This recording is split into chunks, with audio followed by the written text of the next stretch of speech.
राघव ने कभी उम्मीद नहीं की थी कि यह अंतिम जानकारी एलियट पिल का गोली का फॉर्मूला थी।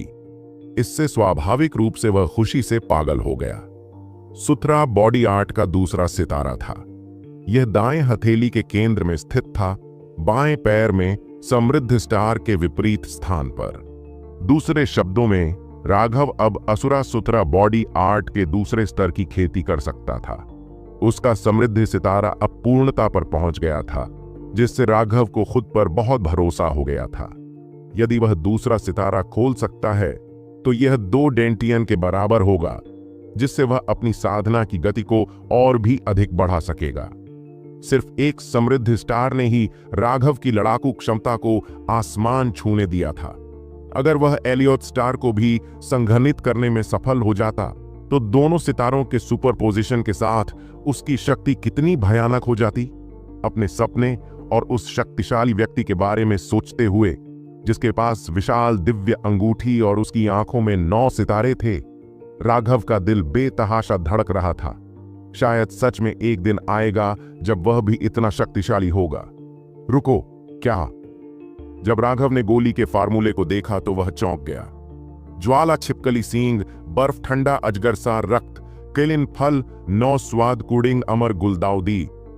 राघव यह जानकर हैरान रह गया कि एलियट गोली के फार्मूले में 30 से अधिक दुर्लभ और कीमती औषधीय सामग्री की आवश्यकता थी। उनमें से किलिन फल का औषधीय घटक खोजना सबसे कठिन था। यह इस दुनिया में लगभग विलुप्त हो चुका था। यहां तक कि अगर वह किसी तरह से सौभाग्य से कुछ किलिन फल प्राप्त करने में कामयाब हो जाता तो भी यह उस कुल मात्रा की तुलना में कुछ भी नहीं होता जिसकी उसे जरूरत थी। अगर वह उसी हिसाब से उच्च खपत मानता जैसा कि उसे समृद्ध स्टार के साथ आवश्यक था, उसकी उत्तेजना की ज्वाला तुरंत बर्फीले पानी से बुझ गई। यह ऐसा काम था जिसे पूरा करना असंभव था। तभी उसे एक ऐसी बात सूझी जिसने उसे पूरी तरह झकझोर दिया। असुरा सुथरा बॉडी आर्ट एक ऐसी तकनीक थी जो प्राचीन काल से चली आ रही थी। इसका मतलब यह था कि इसकी गोलियों के फार्मूले उस समय की औषधीय सामग्री पर आधारित थे, लेकिन वर्तमान युग में उनमें से कई सामग्रियां पहले ही विलुप्त हो चुकी थीं। तो फिर वह उन्हें कैसे ढूंढ सकता था? उसे न केवल उन्हें ढूंढना था, बल्कि उन्हें बहुत बड़ी मात्रा में इकट्ठा भी करना था। यह व्यावहारिक रूप से स्वर्ग पर चढ़ने जितना ही कठिन था। यह बहुत ही निराशाजनक था। उसे निराश करने के लिए पर्याप्त था। दूसरे स्टार से टकराने के बाद ही वह इस बड़ी समस्या में फंस गया था। तो तीसरे या चौथे स्टार के बारे में क्या? लेकिन फिर इस बारे में सोचते हुए राघव ने हंसते हुए खुद से कहा कि वह बहुत निराशावादी था। तो क्या हुआ अगर फीनिक्स क्राइम में वे नहीं थे? इसका मतलब यह नहीं था कि ऐसी कोई दूसरी जगह नहीं थी जहां वे मौजूद थे। यद्यपि वह इसे स्वीकार नहीं करना चाहता था, लेकिन हुमायूं मंडप के नम्रता और उस सफेद वस्त्रधारी व्यक्ति दोनों ने ही इसे एक असभ्य भूमि माना था। यहां तक कि वह उसे कुएं की तलहटी में स्थित मेंढक के समान समझ रहा था। तो फिर उसे उस विशाल अंतरिक्ष को देखने के लिए बाहर क्यों नहीं जाना चाहिए? इसके अलावा उसे अपनी होने वाली पत्नी से भी मिलना था। आखिरकार अगर बहुत ज्यादा समय बीत गया तो शायद वह उसे भूल जाएगी। यह दुखद होगा। उसे पिल वैली की वह गोली भी याद आ गई जो ग्रैंड मास्टर संजय ने उसे दी थी। वह वास्तव में जानना चाहता था कि वह जगह कैसी थी जिसे गोली साधकों के दिलों में पवित्र भूमि माना जाता था। अगर वह उस पवित्र भूमि में प्रवेश कर सकता है तो क्या उसके लिए और भी अधिक कीमती खजाने प्राप्त करना संभव नहीं होगा, जो असुरा सुथरा बॉडी आर्ट में साधना को और अधिक संभव बना देगा? तब क्या उसकी सभी समस्याएं आसानी से हल नहीं हो जाएंगी? यह सब सोचते हुए राघव को लगा कि जैसे बादल आखिरकार छंट गए हैं और अब वह साफ नीला आसमान देख सकता है। उसका मूड तुरंत ही बहुत शांत हो गया। इस समय उसके कमरे का दरवाजा धीरे से खुला और एक युवती चुपचाप उसके लिए ताजा पानी का एक कटोरा लेकर आई। पानी में एक तौलिया भी भिगोया हुआ था। क्या तुम मुझे न जगाने के लिए इतनी चुप हो? राघव अपनी हंसी रोक नहीं सका। उस सुंदर सुंदर महिला के लंबे बाल उसके कंधों से नीचे तक फैले हुए थे। उसकी आंखें साफ चमकदार और भौहें अर्धचंद्राकार थीं। वह फीनिक्स क्राई की तीसरी राजकुमारी अमोदिता थी। वह कांप उठी और राघव के बिस्तर की ओर देखने लगी। हंसते और चिढ़ाते राघव को देखकर उसका सुंदर चेहरा पूरी तरह से लाल हो गया। तुम उठ गए, मैं तुम्हारा चेहरा धो दूंगी। बेसिन नीचे रखते हुए उसने तौलिया उठाया और उसे 2 बार घुमाया और फिर हल्के से राघव के पास चली गई। शर्माते हुए उसने धीरे से और सावधानी से राघव का चेहरा पोंछा। उसकी हल्की खुशबू को सूंघते हुए और उसके दिल की धड़कन को महसूस करते हुए राघव को गर्मी का एहसास हुआ। उसने अपने हाथ आगे बढ़ाए और उसकी पतली कमर को कसकर गले लगा लिया। अमोदिता तुरंत ही राघव की बाहों में खिंच गई। अपना सिर आराम से उसकी छाती पर टिकाकर उसका दिल प्यार से धड़क रहा था। उसे अपने आलिंगन में लेटे हुए महसूस करते हुए राघव को अभूतपूर्व शांति का एहसास हुआ। दोनों में से कोई भी कुछ नहीं बोला, बस चुपचाप एक दूसरे के दिल की धड़कन को महसूस कर रहा था। सभी शब्द बस अनावश्यक थे। कुछ देर बाद अमोदिता ने अपना हाथ आगे बढ़ाया और राघव के गाल को सहलाया। उसके चेहरे पर नजर घुमाते हुए उसने धीरे से कहा, राघव, क्या हम अपनी बाकी जिंदगी ऐसे ही रहें? हमें फिर कभी अलग नहीं होना पड़ेगा। उसका दिल धड़क उठा। उन शब्दों ने तुरंत उसे एक युवती के बारे में सोचने पर मजबूर कर दिया। हालांकि वह बहुत सुंदर नहीं थी, लेकिन उसकी चमकीली आंखें प्यार से भरी थीं।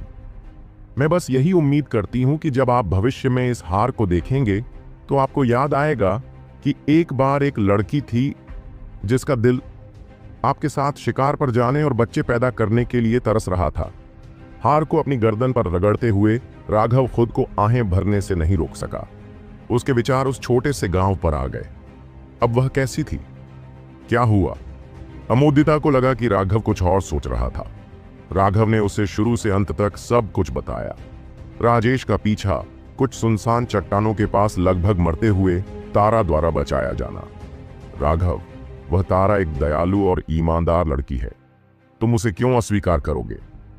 तारा की कहानी सुनकर अमोदिता के दिल में गहरी दया की भावना भर गई। वह भले ही राजकुमारी थी, लेकिन वह यह भी जानती थी कि इस दुनिया में जहां ताकतवरों का सम्मान किया जाता है, पुरुषों का वर्चस्व दुनिया के अधिकांश हिस्सों पर है। कई पत्नियां और रखैलें रखना आम बात थी। उसने कभी नहीं सोचा था कि वह राघव के प्यार पर अपना एकाधिकार जमा लेगी।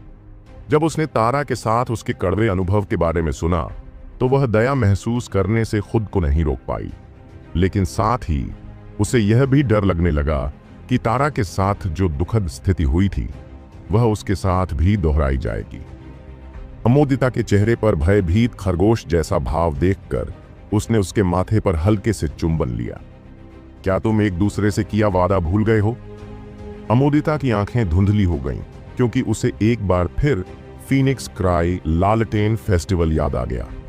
उसने धीरे से कहा, ड्रैगन 4 महासागरों को पार कर जाता है, फेनिक्स 9 भूमियों में उड़ता है। रक्त के समुद्र हमें रोक सकते हैं, लेकिन हम कभी भी अपना रास्ता नहीं छोड़ेंगे। ड्रैगन और फेनिक्स दोनों बुढ़ापे तक जीवित रहेंगे। राघव, क्या हम सचमुच एक साथ बूढ़े हो सकते हैं? अमोदिता को नहीं पता था कि क्यों, लेकिन एक दूसरे से वादा दोहराने के बाद वह दुख और परेशानी से भर गई थी। बेशक, हम हमेशा साथ रहेंगे। राघव ने अमोदिता के गाल को धीरे से रगड़ा। लेकिन मुझे डर है कि मेरा भी हाल तारा जैसा हो जाएगा। उसके चेहरे पर आंसू की लकीरें उभर आईं, जिससे राघव का दिल टूट गया। यह पहले जैसा नहीं होगा। तारा के पास कई चीजें थीं जिन्हें वह बचाना चाहती थी। वह गांव के प्रति अपनी भावनाओं को नहीं छोड़ सकती थी। मैं भी वैसा ही हूं। मेरे पास भी कुछ है जिसे मुझे बचाना चाहिए। वह चीज तुम हो। राघव मुस्कुराया। अरे, कौन है यह चीज? अमोदिता का चेहरा लाल हो गया और उसने उसे हल्के से मारा। ये जानते हुए भी कि राघव मजाक कर रहा था, उसका चेहरा फिर भी लाल हो गया। राघव शरारती ढंग से हंसा।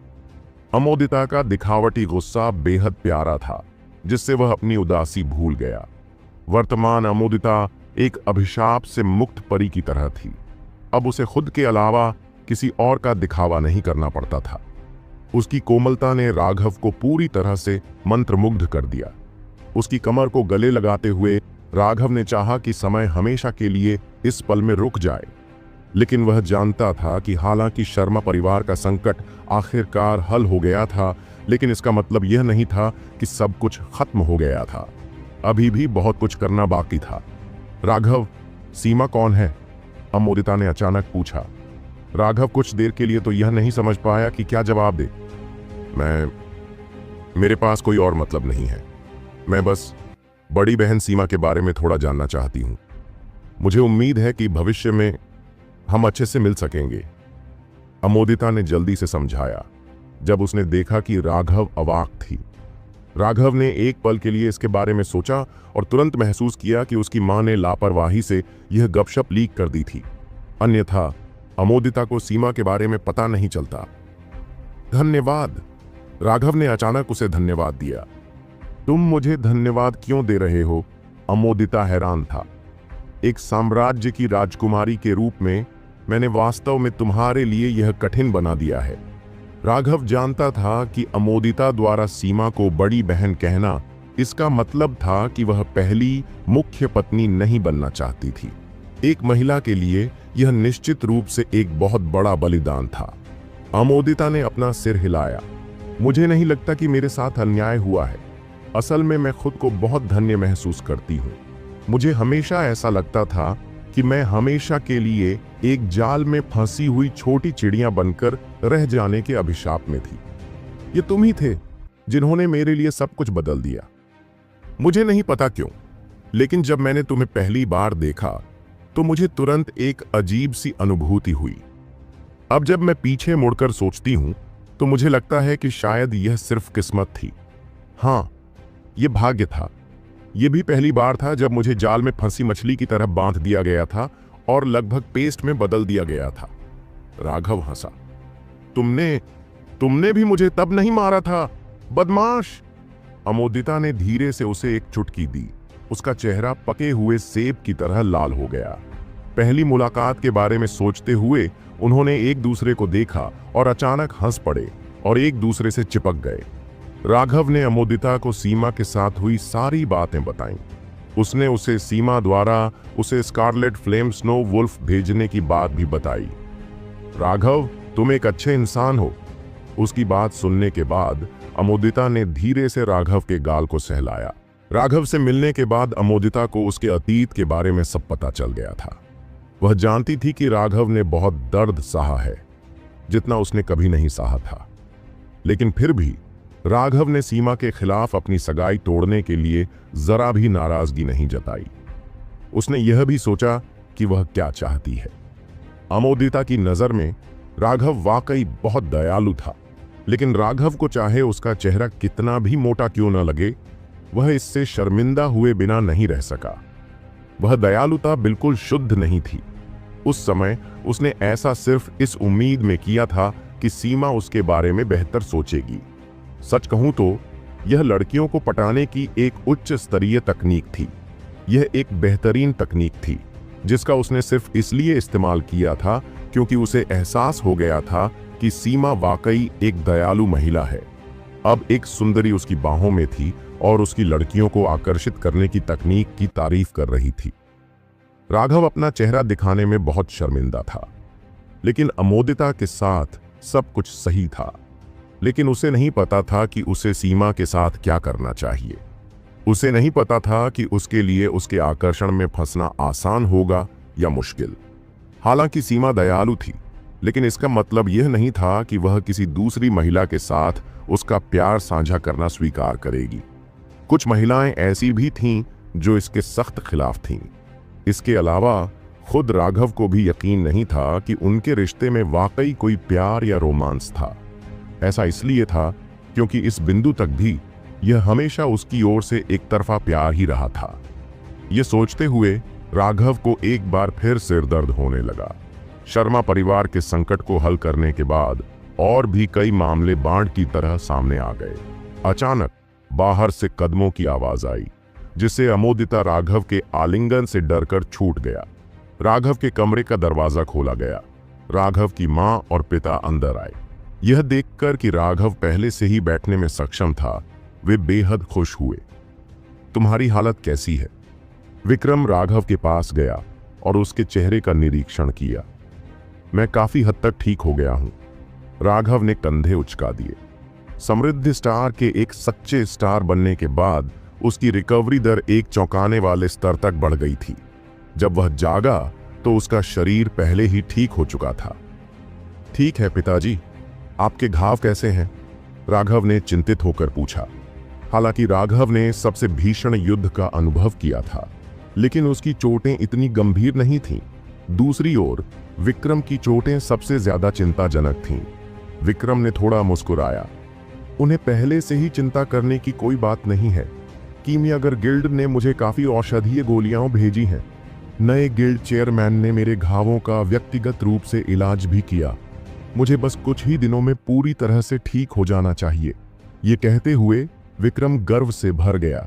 कीमियागर संघ जैसी संस्था द्वारा शर्मा परिवार के साथ इतना अच्छा व्यवहार करना सब राघव की वजह से ही संभव हुआ। राघव, माँ पिछले कुछ दिनों से बहुत परेशान थी। माँ को दिखाओ कि तुम पतली हो गई हो या नहीं। रोहिणी को अब बीच में बोलने का मौका मिला और वह राघव के गालों को सहलाने के लिए आगे आईं। राघव को समझ नहीं आ रहा था कि इस पर क्या प्रतिक्रिया दे। उसके पिता के चेहरे पर भी अजीब भाव था। राघव हंसा। माँ, अगर आप जानना चाहती हैं कि मेरा वजन कम हुआ है या नहीं, तो आपको शायद मुझे उठाकर बताना पड़ेगा।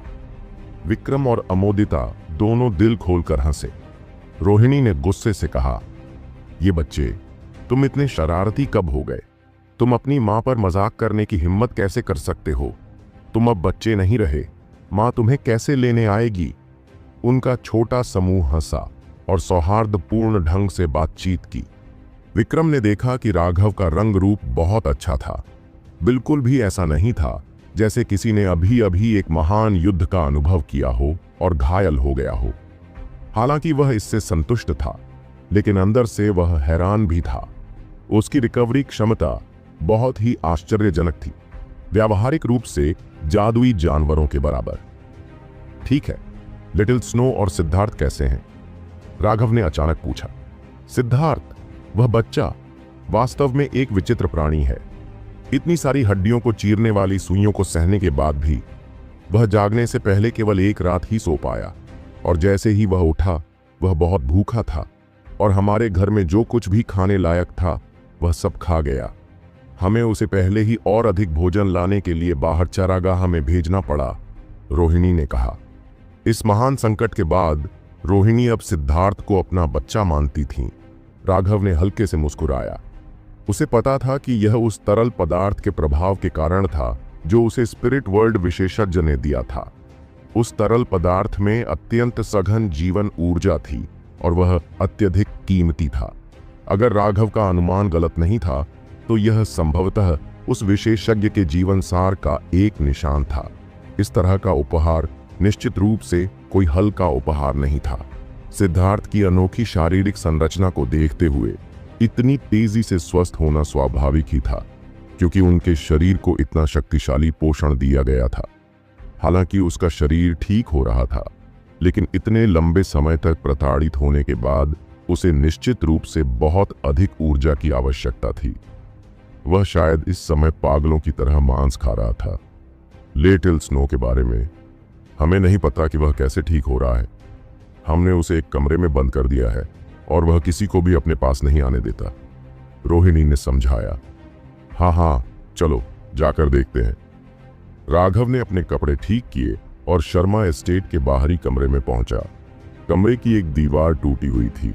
ऐसा इसलिए था क्योंकि लिटिल स्नो का शरीर बहुत बड़ा था और वह दरवाजे से होकर नहीं जा सकता था। वे दूर से भी लिटिल स्नो को वहां पड़ा हुआ देख सकते थे। राघव अभी बहुत करीब भी नहीं पहुंचा था कि झपकी ले रहे लिटिल स्नो ने अपनी आंखें झपकाईं और हमला कर दिया। रोहिणी को बहुत डर लगा और वे लगभग चीख पड़ी।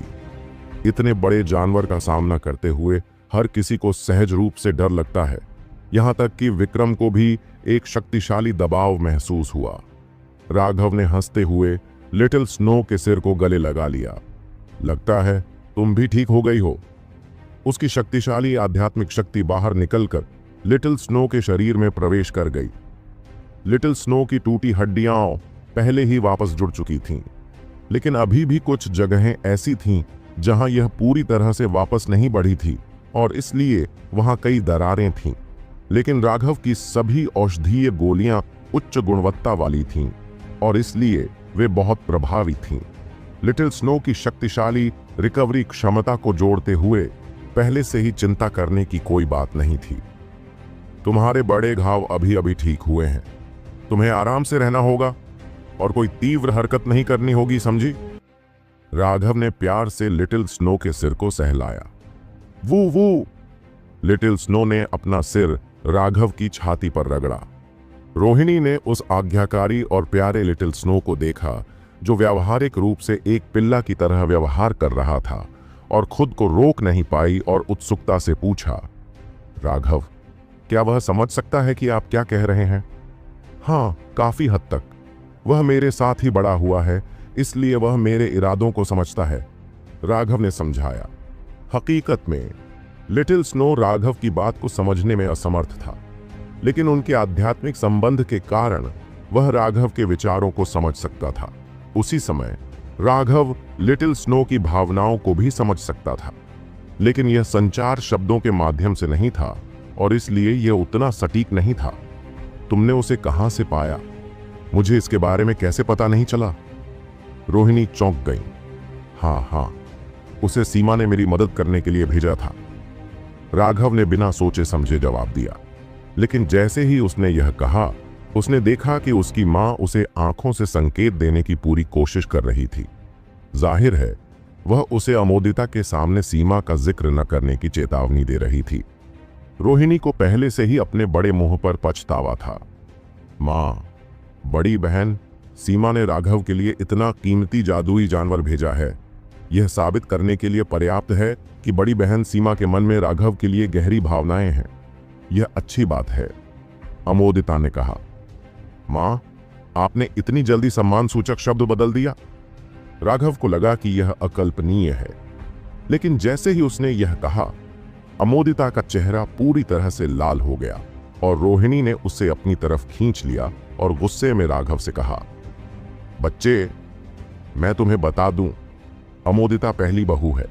अगर तुमने उसे गलत महसूस कराया तो मैं तुम्हें माफ नहीं करूंगी।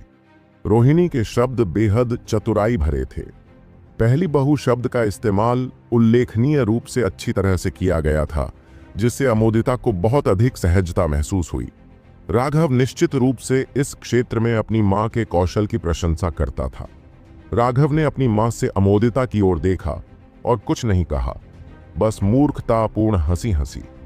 वह इतना हंसा कि अमोदिता को लगा कि काश वह खुद को छिपाने के लिए कोई जगह ढूंढ पाती। ठीक है, अब जब संकट टल गया है और सब कुछ ठीक है, तो चलो ठीक से खाना खाते हैं। आखिरकार हम सब एक साथ हैं, विक्रम ने सुझाव दिया। विक्रम, जो अपना पूरा दिन लड़ाई में बिताते थे, के लिए अपने परिवार के साथ भोजन करना एक अत्यंत दुर्लभ और बहुमूल्य अवसर था। उनके नौकरों ने जल्दी से उनके लिए एक शानदार दावत तैयार की, लेकिन राघव ने देखा कि उनमें से ज्यादातर नए चेहरे थे, इसलिए वह आश्चर्यचकित हुए बिना नहीं रह सका। आपके पिता ने उन सभी को बदल दिया, रोहिणी ने समझाया। क्या? बच्चे, आमतौर पर तुम इतने होशियार होते हो, तो अब तुम इतने मूर्ख कैसे हो गए?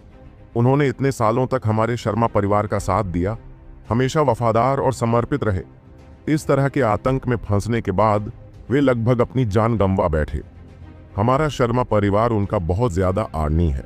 तुम्हारे पिता ने पहले ही उनमें से प्रत्येक को बहुत बड़ी दौलत दे दी है, जो उनके जीवन भर के लिए पर्याप्त है। यह उनके लिए मुआवजा माना जा सकता है, लेकिन उनमें से अभी भी कुछ ऐसे थे जो छोड़ना नहीं चाहते थे और इसलिए वे अभी भी हमारे लिए काम कर रहे हैं। किसी भी मामले में हमें अपने दिल में इस एहसान को याद रखना चाहिए, रोहिणी ने आह भरी। वे लोग उनके शर्मा परिवार से संबंधित नहीं थे, लेकिन जब शर्मा परिवार संकट में था तो उन्होंने उन्हें नहीं छोड़ा। इसकी तुलना में उसकी मां के परिवार ने, जो स्पष्ट रूप से उसकी सगी बहनें थीं, उसे चोट पहुंचाने का निर्णय लिया था। अपनी मां के उदास चेहरे को देखते हुए राघव और विक्रम ने एक दूसरे को देखा और जल्दी से विषय को कुछ खुशी वाली बात पर बदल दिया, जिससे वह जल्दी ही अपनी उदासी से बाहर आ गई। पिताजी, आपका बेटा आपके लिए टोस्ट करता है। राघव ने विक्रम की ओर शराब का एक बड़ा प्याला उठाया। हमारे परिवार के पुनर्मिलन के लिए। विक्रम ने दिल खोलकर हंसते हुए अपना गिलास भी उठाया और अपने गिलास टकराए। अमोदिता और रोहिणी ने भी अपने वाइन ग्लास उठाए। वे चारों खुशी से मुस्कुरा रहे थे। राघव और विक्रम ने एक ही बार में अपने कप खाली कर दिए। अमोदिता और रोहिणी के लिए जाहिर है कि उनमें शराब के प्रति इतनी सहनशीलता नहीं थी। अमोदिता ने सिर्फ एक घूंट पिया, उसके बाद उसका चेहरा लाल हो गया, जिससे वह और भी प्यारी लगने लगी। वह बच्चा सिद्धार्थ 2 दिन से वापस नहीं आया है। रोहिणी को थोड़ा असहज महसूस हुआ कि उनके समूह में सिद्धार्थ की कमी थी। हाँ, सिद्धार्थ शायद अभी भी खाने में व्यस्त है। चिंता मत करो, राघव ने हंसते हुए कहा। अपने पिता के लिए एक और कप डालते हुए उसने पूछा, पिताजी, राजधानी में स्थिति कैसी है? यह कुछ हद तक शांत है। फीनिक्स क्राई का सबसे बड़ा प्रतिद्वंद्वी आर्यद्वीप था, लेकिन अब आर्यद्वीप पूरी तरह से अस्त व्यस्त हो गया है। दूसरे राजकुमार की हत्या कर दी गई और अब सभी अधिकारी लालच में सम्राट के पद के लिए लड़ने में व्यस्त हैं। भले ही उनमें से कोई अंततः नया सम्राट बन जाए, लेकिन उनके साम्राज्य की शक्ति बहुत कम हो जाएगी। उनके लिए फीनिक्स क्राई को धमकाना असंभव होगा। फीनिक्स क्राई के लिए अन्य राजकुमार पहले ही सत्ता संघर्ष से हट चुके हैं। 7वें राजकुमार को क्राउन प्रिंस के रूप में अनुशंसित किया गया था और अब वह शाही दरबार का प्रभारी है। विक्रम ने शराब का एक घूंट पी लिया। बाकी राजकुमार लालची हो सकते हैं, लेकिन वे मूर्ख नहीं थे। वे जानते थे कि उनमें से कोई भी 7वें राजकुमार का मुकाबला नहीं कर सकता। ऐसा इसलिए था क्योंकि उसके पीछे एक टेंडन ट्रांसफॉर्मेशन विशेषज्ञ, उसकी बहन खड़ी थी। इसके अलावा अमोदिता और राघव के रिश्ते के बारे में कौन नहीं जानता था। शर्मा परिवार के समर्थन के साथ कोई भी उसके खिलाफ प्रतिस्पर्धा करने की हिम्मत नहीं करेगा, और चूंकि वे प्रतिस्पर्धा नहीं कर सकते थे, इसलिए अगला सबसे अच्छा तरीका था कि कृपालुता से काम लिया जाए। अन्य राजकुमारों ने आर्यवीर के उत्थान के लिए जोरदार प्रशंसा की। ऐसा अभिनय किया जैसे कि यह अपेक्षित ही था। राघव ने अमोदिता की तरफ देखा और अचानक शरारती अंदाज में हंस पड़ा। हाँ, सम्राट की बहन, आओ, तुम्हारे लिए टोस्ट। सम्राट की बहन का पति होना वाकई रोमांचक है। तुम बुरे आदमी हो। अमोदिता ने प्यार से राघव को घूरा, जिससे वे तीनों हंस पड़े। बच्चे, तुम्हें अमोदिता को परेशान करने की अनुमति नहीं है। रोहिणी ने हंसने से खुद को रोका और उसे हल्के से डांटा। अमोदिता को नाराज न करने के लिए रोहिणी ने राघव की बचपन की कुछ शर्मनाक कहानियां सुनाई। इस बार राघव की बारी थी कि वह असहाय हो जाए, क्योंकि अमोदिता लगातार हंसता रहा। उनका परिवार शांतिपूर्ण खुशी के साथ एक साथ खाना खा रहा था। खाने के बाद राघव कुछ देर के लिए हिचकिचाया, फिर हिम्मत जुटाकर बोला, पिताजी, माँ, मैं बाहर की दुनिया को देखना चाहता हूँ। रोहिणी की मुस्कान तुरंत गायब हो गई। अमोदिता भी चौंक गया। केवल विक्रम को ही ऐसा लगता था कि उसे बहुत पहले से ही इसकी उम्मीद थी। उसका चेहरा पूरी तरह से शांत था। एक क्षण की चुप्पी के बाद रोहिणी की कांपती आवाज ने पूछा, राघव, तुम सचमुच घर छोड़ना चाहती हो? राघव ने अपना सिर नीचे कर लिया। अपनी मां की आंखों में नहीं देख पाया। उनका परिवार अभी अभी फिर से मिला था। उन्हें फिर से अलग करना क्रूरता थी, लेकिन राघव वास्तव में बाहरी दुनिया देखना चाहता था। उसका प्रेमी अभी भी उस बाहरी दुनिया में था। स्पिरिट वर्ल्ड, पिल वैली और उसके सपनों का वह व्यक्ति जिसके पास पूरी दुनिया को नष्ट करने की शक्ति थी, उन सभी चीजों ने उसे बताया कि उसे फेनिक्स क्राई को छोड़ना होगा। मैं अमोदिता और सिद्धार्थ के साथ जाने की तैयारी कर रहा हूं। राघव की आवाज इतनी धीमी थी कि वह भी मुश्किल से उसे सुन पा रहा था। उसका दिल दर्द से भर गया था। अमोदिता ने यह सुनकर स्पष्ट रूप से राहत की सांस ली, लेकिन रोहिणी की दिल टूटा हुआ नजर देखकर उसे तुरंत फिर से दुख हुआ। हमारा बच्चा बड़ा हो गया है। हमें उसे अपना भविष्य खुद तय करने देना चाहिए। हमें उसे जाने देना सीखना होगा। विक्रम ने अचानक कहा। उसने आगे कहा, राघव, चूंकि तुमने फैसला कर लिया है, इसलिए अब समय आ गया है कि मैं तुम्हें एक रहस्य बताऊं। विक्रम, तुम... रोहिणी अचानक खड़ी हो गई और गुस्से से विक्रम को घूरने लगी, जिससे राघव डर गया। जहां तक उसे याद है, उसकी मां और पिता हमेशा बहुत अच्छे से रहते थे, कभी भी एक दूसरे पर इस तरह गुस्सा नहीं दिखाते थे। उसकी मां की इतनी बड़ी प्रतिक्रिया ने उसे हैरान कर दिया। उसे सच जानने का अधिकार है। विक्रम ने दृढ़ता से अपनी पत्नी की ओर देखा। विक्रम, मैं तुमसे नफरत करती हूं। रोहिणी अचानक रोने लगी और बाहर भाग गई। अमोदिता ने यह स्थिति देखी और वह भी जल्दी से वहां से चला गया। पीछे केवल वे दोनों, पिता और पुत्र ही रह गए। वहां एक नदी थी जो बिल्कुल सीधी बहती थी और जिसका कोई अंत नजर नहीं आता था। यह ऊंची चट्टानों से घिरी हुई थी, जिनके किनारे इतने चिकने थे मानो उन्हें तलवार से चीर दिया गया हो। नदी सैकड़ों मीटर गहरी थी और बहता पानी सर पर दौड़ते घोड़ों की तरह दूर तक दहाड़ता हुआ अनगिनत भंवरें बना रहा था। दो व्यक्ति, एक बूढ़ा और एक जवान, एक चट्टान के किनारे पर खड़े होकर नीचे बहती नदी को देख रहे थे। पिताजी, आप मुझे यहां क्यों लाए हैं? राघव अभी भी उलझन में था। वे दोनों एक उड़ने वाले जादुई जानवर पर पूरा दिन उड़ान भरकर यहां पहुंचे थे। नजारा वाकई अद्भुत था, लेकिन विक्रम सिर्फ नजारे देखने के लिए उसे यहां लाने में इतनी मेहनत बर्बाद नहीं करेगा। राघव को भी लगा कि यह नदी थोड़ी अजीब है, लेकिन इसका कौन सा हिस्सा अजीब है, ये वह नहीं बता पाया। हम यहां इसलिए आए हैं ताकि मैं तुम्हें तुम्हारे अतीत के बारे में सच बता सकूं। विक्रम ने उफनते पानी की ओर देखा। उसकी अभिव्यक्ति जटिल थी। मेरे अतीत का सच? राघव को अपने कानों पर विश्वास नहीं हुआ। विक्रम ने आह भरी और राघव के कंधों को थपथपाया। तुम वास्तव में मेरी जन्मी संतान नहीं हो, तुम्हें गोद लिया गया था। क्या? यह कैसे संभव है? राघव ने हैरानी से विक्रम को देखा। उसका दिल पूरी तरह से गड़बड़ा गया था।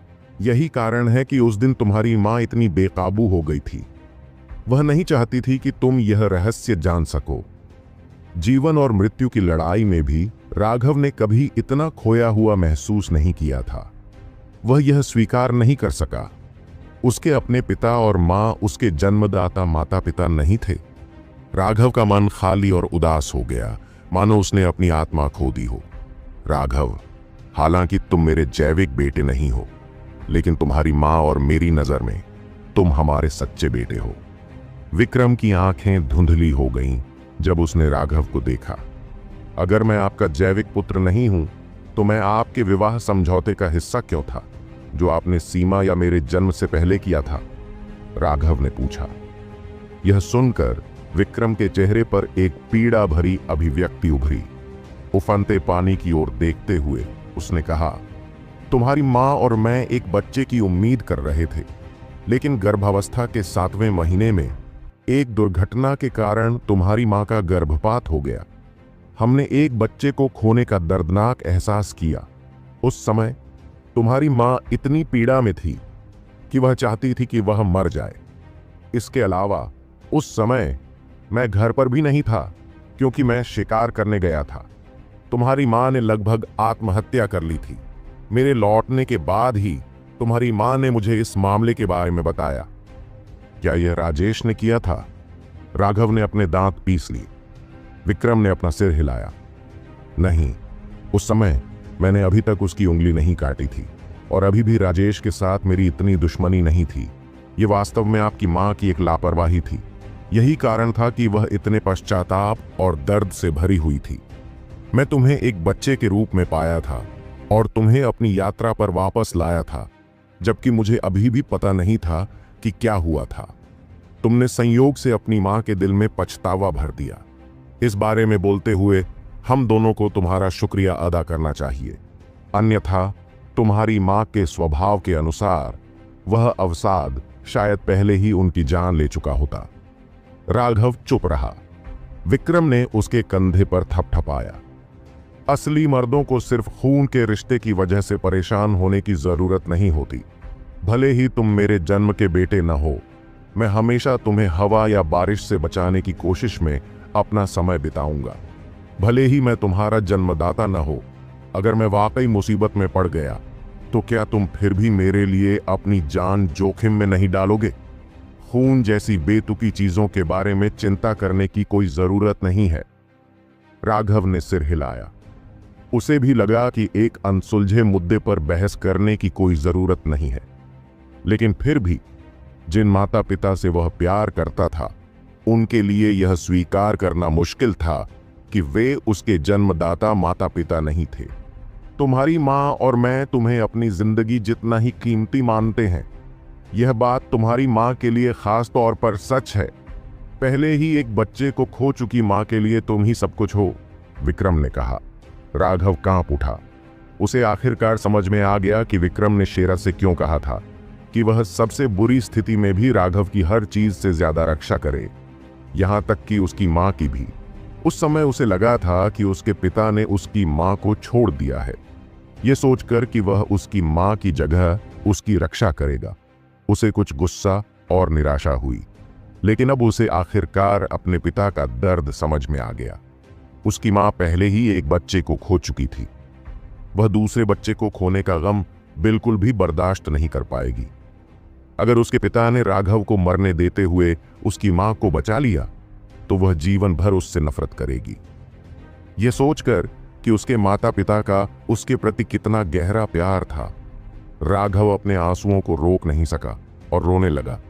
पिता का प्यार पहाड़ जैसा था, मां का प्यार सागर जैसा। वह अपने जीवन में कभी भी उनके प्यार का बदला नहीं चुका पाएगा, और अब वह उन्हें छोड़ने वाला था।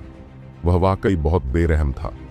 पिताजी, मैं राघव कहने ही वाला था कि वह नहीं जाएगा जब उसके पिता ने उसे बीच में टोक दिया। राघव, पुरुषों को दूर दूर तक यात्रा करने और दुनिया पर अपनी छाप छोड़ने की इच्छा रखनी चाहिए। सिर्फ पारिवारिक प्यार के लिए अपने सपने को मत छोड़ो। अगर तुम ऐसा करोगे तो तुम्हारी माँ और मैं जीवन भर दोषी महसूस करेंगे। मैं तुम्हारी माँ को जानता हूं, हालांकि वह तुम्हें इस तरह नहीं जाने दे सकती, लेकिन वह सच में चाहती है कि तुम खुश रहो। विक्रम को एक पल के लिए रुकना पड़ा और फिर बोलना जारी रखा। आपको यह भी पता चल गया है कि किसी ने आपके शरीर के साथ कुछ किया है। मुझे यह भी नहीं पता कि यह किसने किया। जब मैंने तुम्हें पाया तब तुम मुश्किल से 1 महीने के थे। मुझे नहीं पता कि एक बच्चे के साथ ऐसा क्रूर काम कौन कर सकता है, लेकिन जब मैंने तुम्हें पाया तो मुझे एहसास हुआ कि तुम्हारे डेंटियन और पेट में 3 अजीब छेद थे जो अभी तक ठीक नहीं हुए थे। अगर मेरा अनुमान गलत नहीं है तो तुम्हारे डेंटियन की स्पिरिट रूट को किसी खास उपकरण से निकाला गया होगा। बाकी 2 छेद किस लिए थे मुझे अभी भी यकीन नहीं है, लेकिन मुझे लगता है कि यह तुम्हारी स्पिरिट रूट के साथ जो हुआ था उसे और आगे बढ़ाने के लिए था। राघव का दिल तेजी से धड़क रहा था, तो उसके शरीर के साथ जो कुछ हुआ था वह राजेश ने नहीं किया था, कोई और कारण था। विक्रम को केवल इतना पता था कि एक छेद उसके डेनेटियन के सामने था और उसने महसूस किया कि उसका डेनेटियन पूरी तरह से खाली था। उसकी आत्मा जड़ चोरी हो गई थी। लेकिन जब राघव एक वैद्यराज की यादों में विलीन हो गया तो वह यह बताने में सक्षम हो गया कि यह सिर्फ उसकी आत्मा की जड़ नहीं थी, उसकी आत्मा की हड्डी और उसके दिल का आत्मा का खून भी छीन लिया गया था। 1 महीने के बच्चे के साथ ऐसा करने के लिए कोई व्यक्ति कितना क्रूर होगा। मुझे तब पता था कि तुम शायद कभी साधना नहीं कर पाओगे, लेकिन मैंने सोचा था कि अपनी क्षमताओं पर भरोसा करके मैं कम से कम तुम्हें एक बुनियादी खुशहाल जीवन प्रदान कर सकता हूं। लेकिन दुर्भाग्य से मैं एक भंवर में फंस गया और यहां तक कि तुम्हें और तुम्हारी मां को भी फंसा दिया, जिससे तुम दोनों को बहुत दर्द सहना पड़ा। विक्रम ने असहाय होकर आह भरी।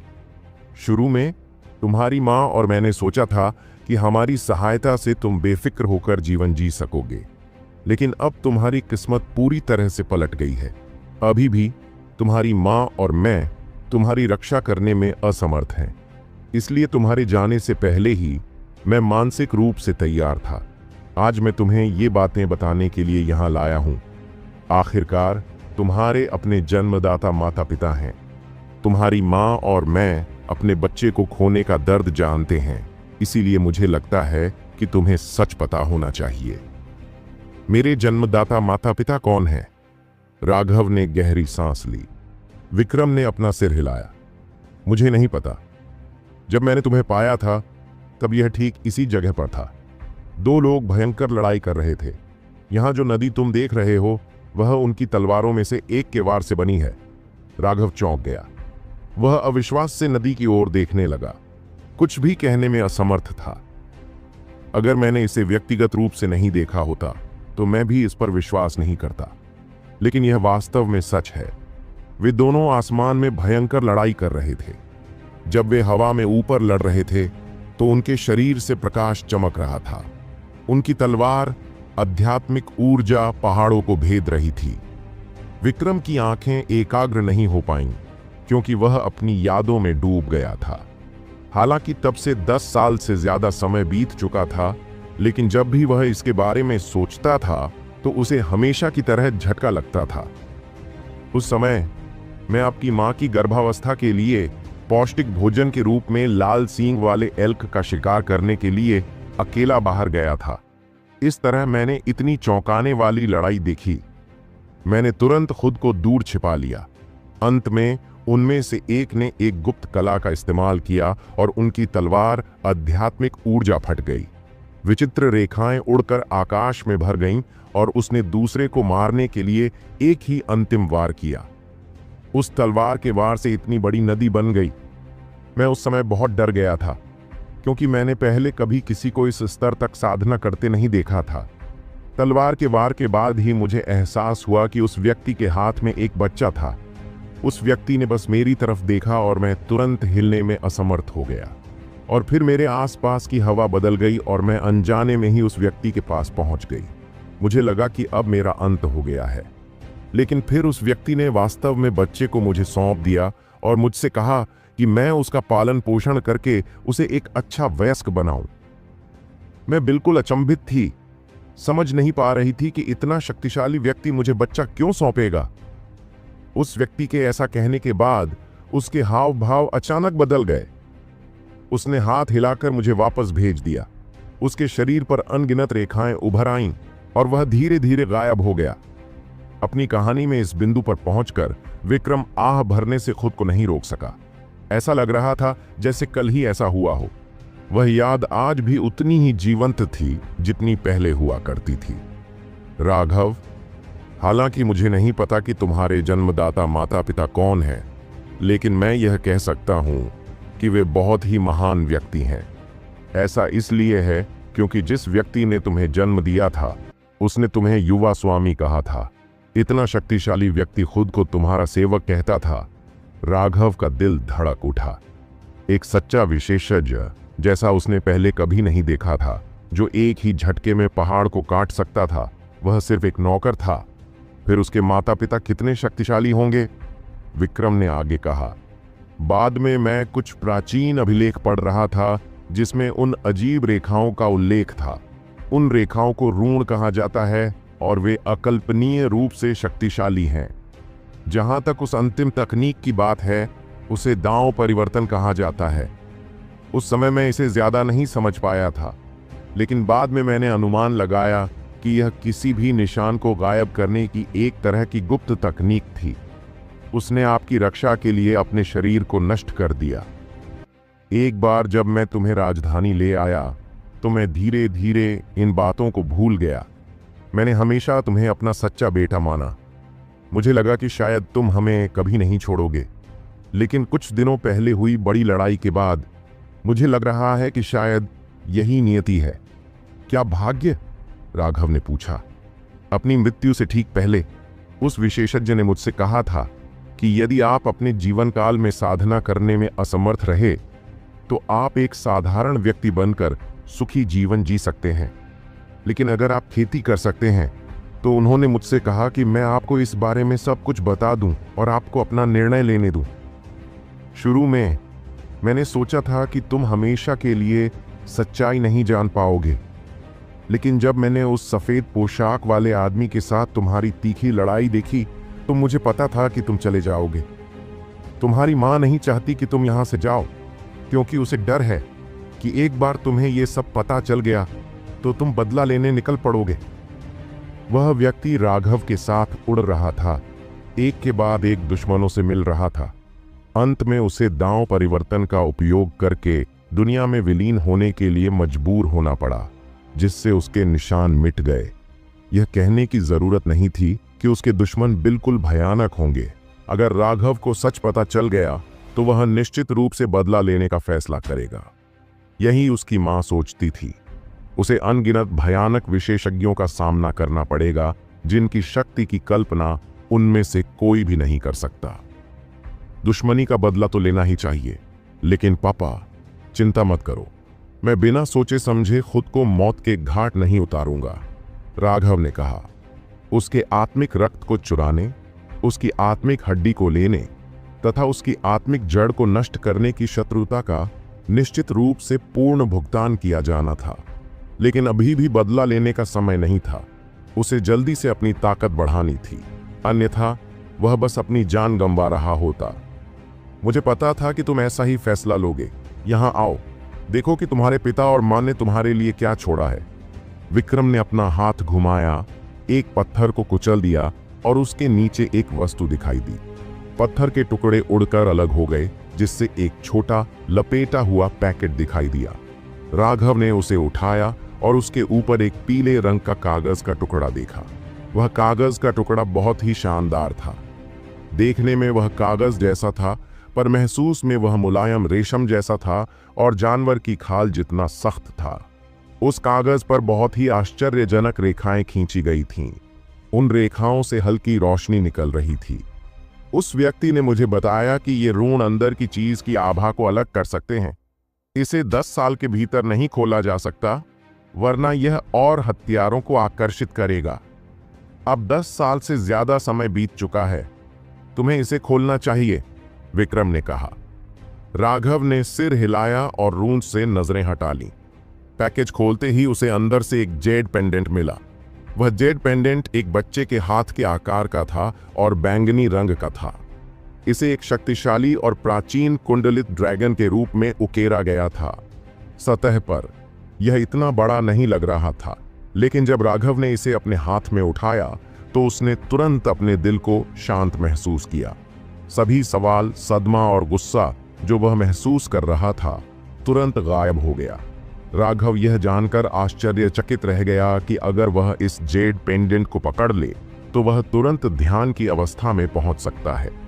ध्यान की अवस्था वह अवस्था थी जिसमें सभी विचलित करने वाले विचारों को नजरअंदाज कर दिया जाता था। यह वह अवस्था थी जब स्वर्ग और मनुष्य जुड़ सकते थे, जब हृदय और मन एक हो जाते थे। यह एक विशेष अवस्था थी। इस तरह की स्थिति से व्यक्ति की साधना की गति कई गुना बढ़ जाती है और एक अतुलनीय रूप से ठोस आधार तैयार होता है। साधक ऐसी स्थिति में प्रवेश करने के लिए लालायित रहते हैं। सभी प्रकार की चिंताओं, अशांतियों और यहाँ तक कि खुशी के कारण अधिकांश लोगों को ध्यान की अवस्था में प्रवेश करना अत्यंत कठिन लगता था। औसतन एक साधक महीने में केवल एक बार ही ऐसी ध्यान अवस्था में प्रवेश कर पाता है, संभवतः केवल उतने समय के लिए जितना समय एक अगरबत्ती जलने में लगता है। राघव सामान्य रूप से हर बार ध्यान की अवस्था में प्रवेश करने में सक्षम था, लेकिन सभी विचलित करने वाले विचारों को खत्म करने के लिए उसे कम से कम 2 घंटे तक अपने दिल को शांत करने की आवश्यकता होती थी। उसके बाद ही वह ऐसा करने में सफल हो पाता था। राघव की आध्यात्मिक शक्ति अतुलनीय रूप से शक्तिशाली थी, फिर भी उसे भी अपने ध्यान की अवस्था में प्रवेश करना कठिन लग रहा था। दूसरों की तो बात ही छोड़िए, लेकिन इस जेड पेंडेंट को पकड़कर वह अब जब चाहे अपनी ध्यान अवस्था में प्रवेश कर सकता था। ये वाकई बहुत चौंकाने वाला था। इस जेड पेंडेंट के अलावा कपड़े वाले पैकेज में और कुछ नहीं था। राघव ने इस जेड पेंडेंट की सावधानी पूर्वक जांच की और इसके पीछे कुछ खांचे महसूस किए। उसे जल्दी से एहसास हो गया कि वे शब्द थे। जल्दी से उसे पलटते हुए उसने देखा कि उसमें छोटे छोटे शब्दों की 4 पंक्तियां थीं। ड्रैगन स्वर्ग में दहाड़ता है, धूल की नश्वर दुनिया पर अहंकार से नीचे देखते हुए शांति और खुशी से जिएं, कभी अलग न होना। ये पंक्तियां 2 अलग अलग लोगों द्वारा लिखी गई थीं। पहली 2 पंक्तियां एक हाथ से लिखी गई थीं। सुलेख बोल्ड और जोरदार था। वे अहंकारी शब्द थे जो स्वर्ग की ओर देखते थे। यह एक आदमी की लेखन शैली थी। जहां तक अगली दो पंक्तियों की बात है, वे सुंदर ढंग से लिखी गई थीं और ऐसा लग रहा था कि उन्हें किसी महिला ने लिखा है। वे शब्द गर्मजोशी और कोमलता से भरे हुए थे।